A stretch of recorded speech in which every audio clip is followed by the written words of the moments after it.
Hey guys, welcome back to Rossoneri TV. I'm Gio and I'm here to preview the match between Milan and Roma, which will be played tomorrow, Saturday, May 9th at 8:45 p.m. local time. The kickoff at the San Siro. It's round 35, so just a few more games of suffering for Milan. Of course, we just can't wait until the season is just done. And obviously, we want to get some good results until the end, even though they won't matter. But maybe just to end this season full of negative notes, maybe it will be nice to end it on a good note with some good results. But we will be playing a team like Roma, which of course has done very good things this year. Their second place is by no fluke. They've been getting lots of results, lots of wins. However, in 2015, they actually had a very shaky year because they have had lots and lots of ties. Compared to the first part of the season when they were actually getting many wins, this second half was actually characterized by many ties and actually some occasional losses, such as the one they got against Inter a few weeks ago. But now they're back on their winning streak. They got 2 wins in a row, coming against Sassuolo and Genoa. But of course, Roma is always a team full of strength, full of players that could always make the difference for this team at any given point. That is why they've been getting so many wins, mostly because they haven't been relying on a single player, but for the team as in general. And of course, Roma has one objective, and that is to make it to the Champions League next season. So, of course, a win against Milan will be very good for them, and it will kind of push, once again, Lazio away, their direct contenders, which, by the way, they will be facing in their derby in just a few weeks. So it'll be very important for Roma to get as many wins as possible from now until the end of the season. But now moving on to Milan, of course, guys, as I mentioned before, season characterized of so many negatives. You really have to dig deep in order to find some positives out of this team. And even then, I'm pretty sure you won't be able to find any positives. But we will be playing, of course, with nothing to lose in these last 4 games. And we'll be playing against a Roma team, which in December, back when we actually thought that we had a team where we could compete and who knows, maybe actually challenge for an European position, we actually tied against Roma 0-0 the Olimpico, and the week before that we had won against Napoli. Of course, everything changed now, as in the last 2 games, Milan actually lost both of their games against Genoa and Napoli, conceding 6 goals in 2 games, which is unbelievable, really, as far as numbers go. But you kind of have to expect it with what's going on with the whole Milan situation, just no confidence, no motivation anymore. So lots and lots of goals conceded and very few scored. That is also because, of course, Jeremy Menez will be missing the next games until the last game of the season, where we will be playing against Atalanta. So therefore, we really have to kind of find some offensive power in these last 4 games. As I mentioned, the season's pretty much done, but this is for our own pride and for the sake of AC Milan, because we guys, obviously, we haven't had a good season, so we should get some results at least now to push maybe our morale or get some confidence to the fans for next season.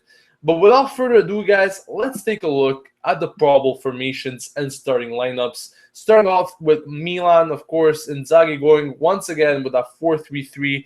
Diego Lopez starting in net, Abate on the right, Mexes and Alex in the middle, Antonelli on the left.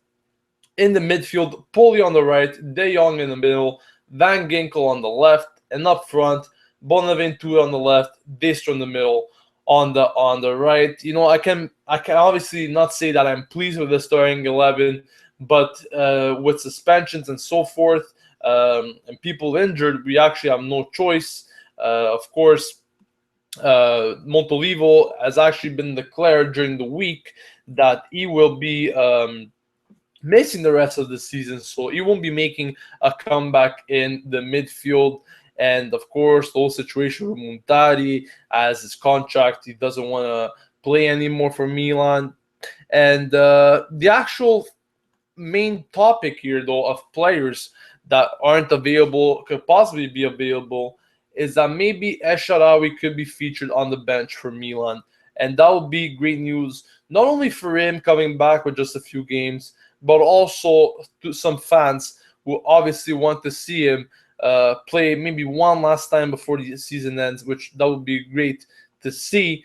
However, of course, it's nothing confirmed that we will be seeing him at any given point until the end of the season. So, of course, it's a maybe for him, but it will be nice to see him once again, one last time. As for Roma, once again, 4-3-3 for them. De Santis in net.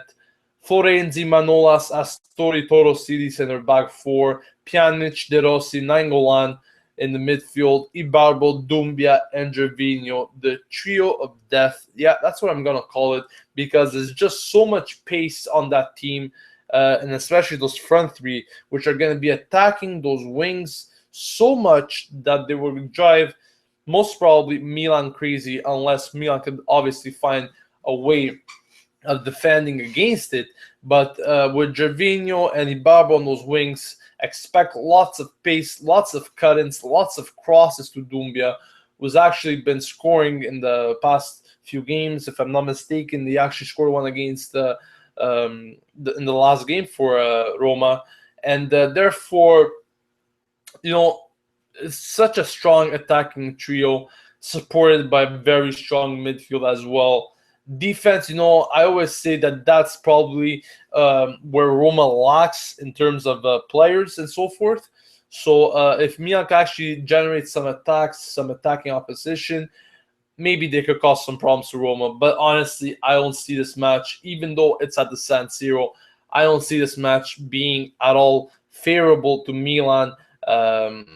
As I said, despite being at the San Siro, the two teams are just in two different molds, really. One that Zed is still in the Serie A, and another one which Zed's just somewhere else. Thinking about next season, thinking about change of ownership, and so forth. So if I have to give a prediction, I will obviously go with a Roma win. I'm pretty sure they could be able to score 2 or 3 goals in this match for Roma. I don't expect a much bigger change than what we have seen against Napoli and Genoa from Milan, mainly because, as I said, our head is somewhere else. Hopefully, we kind of salvage some points or get a result. But once again, as I mentioned, Milan season is pretty much done. And if we do get any positives from now on until the end, good. But if not, there's nothing else we could do about it. And we just have to live and suffer for these last few games. So, guys, if you enjoyed the match preview, don't forget to leave a like on the video, please. And also leave your comments and suggestions in the comments section.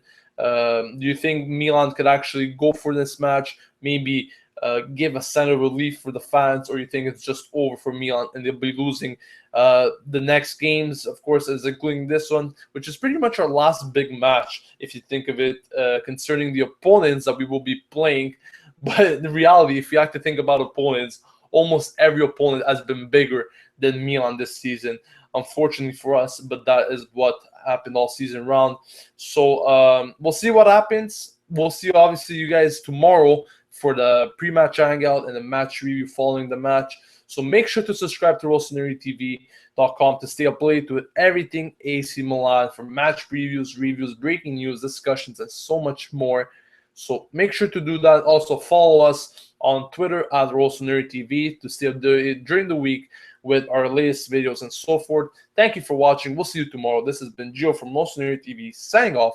And as usual, Forza Milan.